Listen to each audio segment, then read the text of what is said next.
Yeah. We got Shane here, the little mini version of Shane here. Yeah. So in 2006, you directed Kenny, Yep. and it was a phenomenal film. It was a smash hit. Yeah. 12 years later, you've given us Brother's Nest. Yeah. Why so long between drinks? Well, I think it's actually 11 years. 11 years, yeah, right. but who's counting?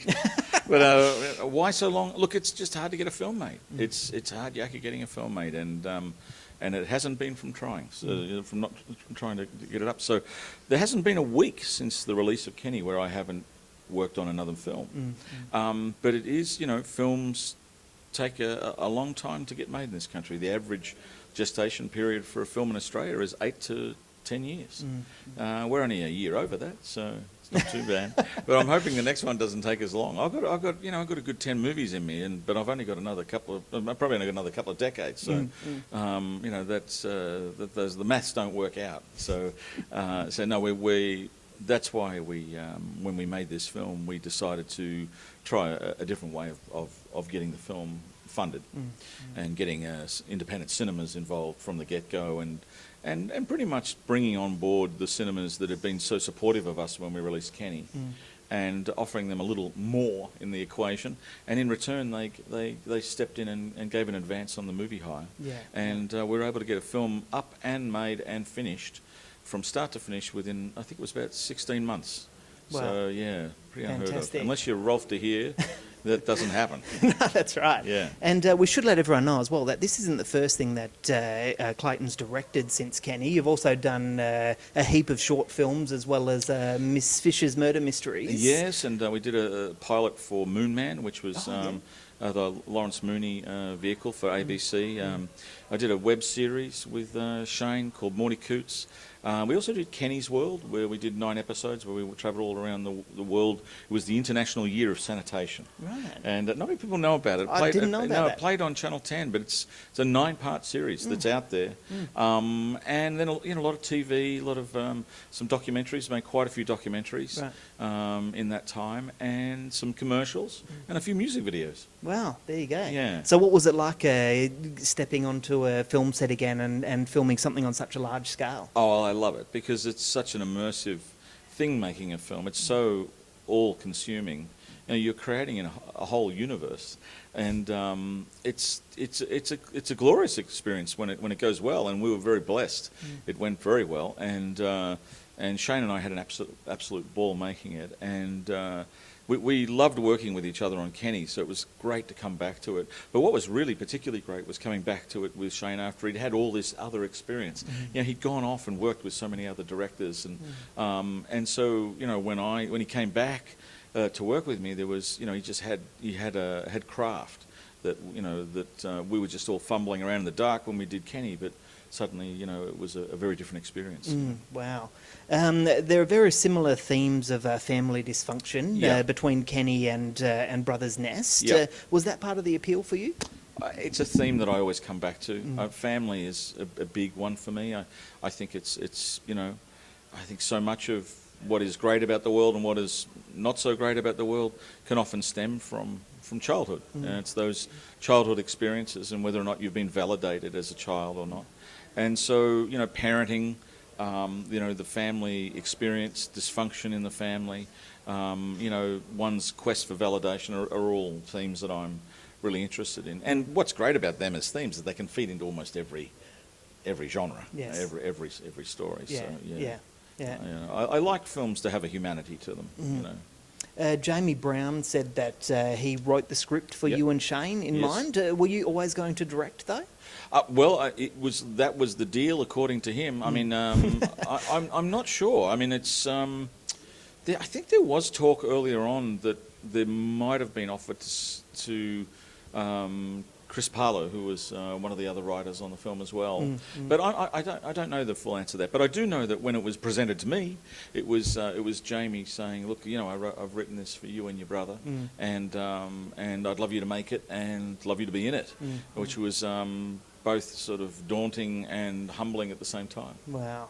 Yeah. Tell us about this location, because it acts as another character in the film. It absolutely is. It's quite atmospheric. Can you tell us about the location? Well, I love creating worlds, and I'm very big on sort of choosing very specific colour palettes, and really it's about isolating. And I come from an editing background really, and so the removal of things is always of interest to me. So I love limiting colour palettes, having carefully sort of plotting out locations, and when we came across this house, we just knew we had to work with it. And it actually had a few things that was inherently there when we saw it that at first we saw as a negative. We saw all these radios and all these cars. I mean, how are we going to move them out? That's a mammoth task. Yeah. And then I thought, well, hang on, why don't we embrace them? Why don't we write them into the script? So that's what we did. We sort of elevated the story by working it into the script. Do you know the story of those radios? Yeah, well, it's Bill, old Bill that owns the house is an old meteorologist, and he has a love of vintage radios, and he also reconditions them and reworks them, builds them up from scratch. He sources them from all. He has a remarkable collection. Wow. What you see on film is really just the tip of the iceberg of what he has. And in the cars, he has this paddock full of cars, which is incredible. So yeah. There you go. Yeah. All right, folks, we're going to cut to a clip now, and we'll be back after. You're kidding me. Tez, it's a septic tank. So what?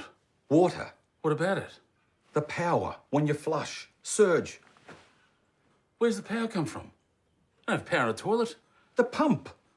Oh. Mate, and you'll leave residue on the bowl. What does that matter? DNA. Yeah, but, Jay, we grew up in this house. This place is riddled with our DNA.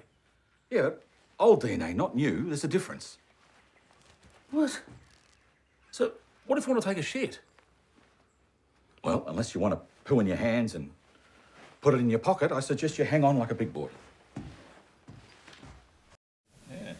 So the clip that we just watched was you telling Shane that he couldn't pee into the toilet. Oh, yeah. It's full of great one-liners, the whole film is. And I mean, you both give great performances, but you kind of steal the show with your one-liners. Are they thrown in along the way, or were they in the script? No, they're all scripted. And, really? Yeah, they're mostly scripted, and where they weren't scripted, they were kind of brought in from... I always love... My father has a great vernacular, and I'm always stealing dialogue from him, and there's a lot of dialogue in the film that's come from Dad over these. The suit, there's a line in the film where, I'm not giving anything away here, where Shane says, look at us, we look like a couple of pumpkins, And it was exactly the thing my dad said when I showed him a photo of us in our costumes. Right. And he said, what do you want to be dressed in that for? You both look like a couple of effing pumpkins. And I just said, I'm using that, and that's...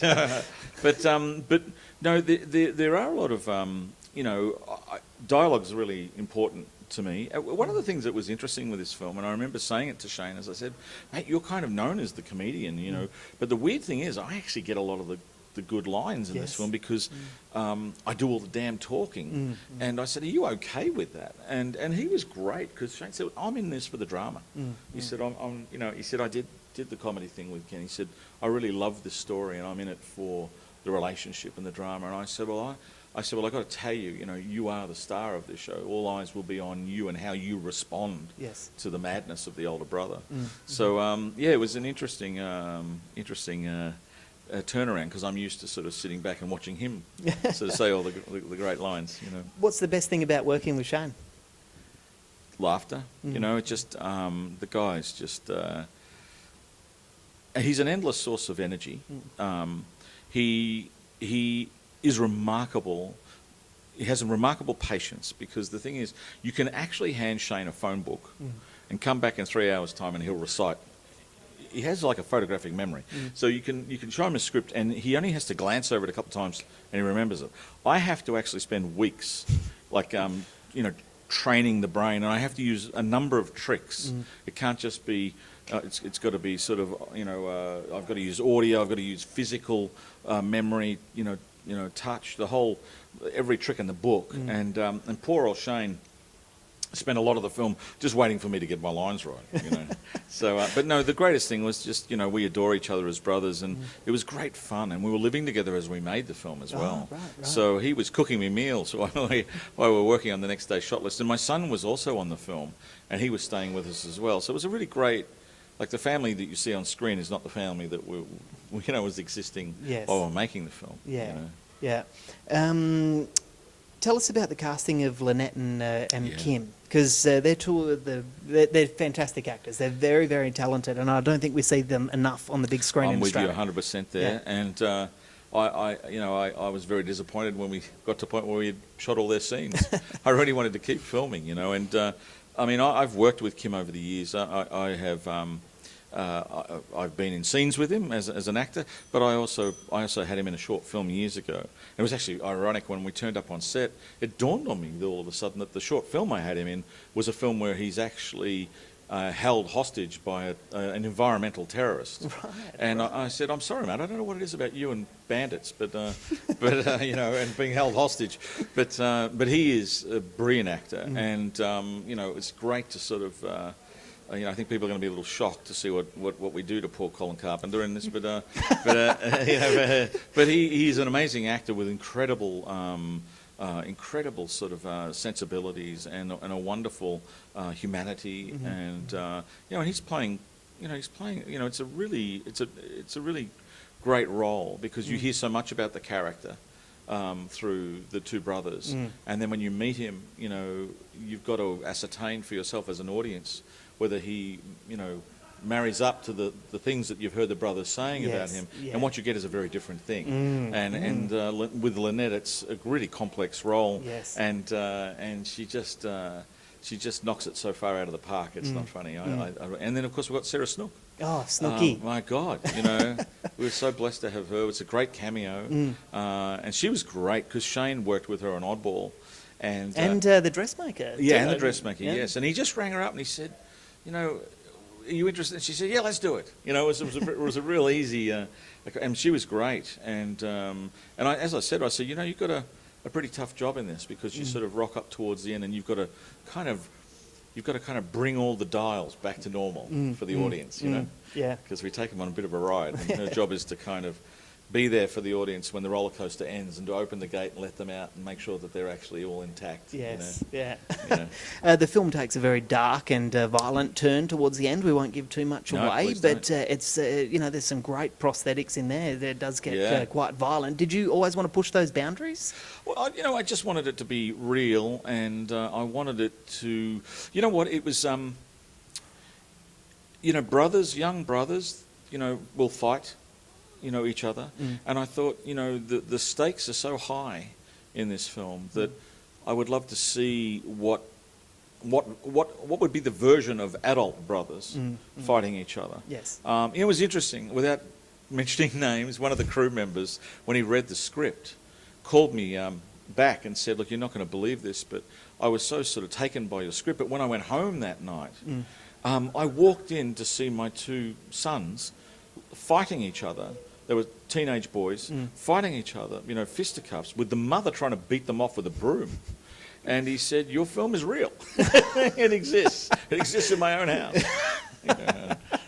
Yeah, it really does. Yeah. So it is like we do turn the Bunsen burners up a little hot, but having said that, it's it's not a there's no I mean the violence is I think justified, and there's not a lot of it. No, it's certainly very not. brief, but Yes. it's effective. Yeah, yeah.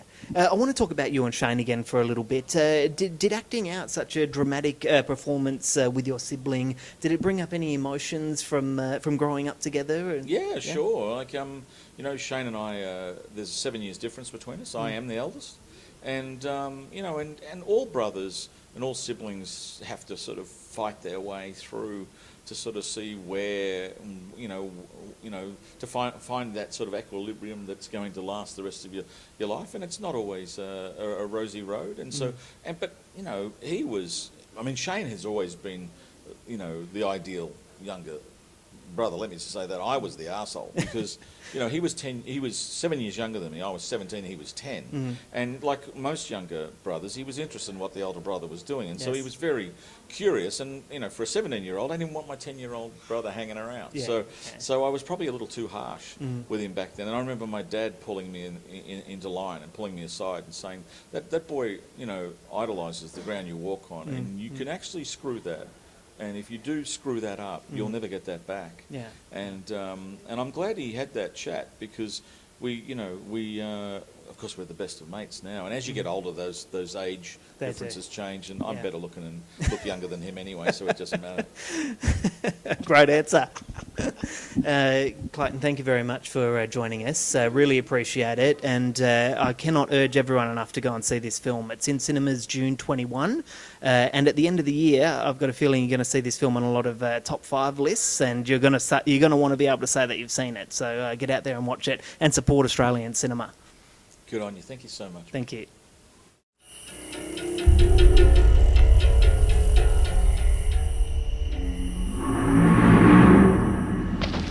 Once you step inside here, you're in. What kind of criminals get caught? The dumb ones. You're kidding me. What's with all the cleaning? You've got like 7 cleans in here. Failing to plan is planning to fail. I know that, Jeff. It's just a little intense seeing it all written down like this.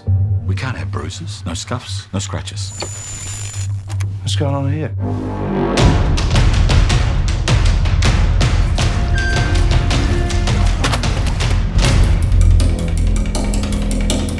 All I wanted was a quiet place to come and eat some of Auntie Shirl's ginger fluff cake. I didn't get to the 3rd bite. Wallop.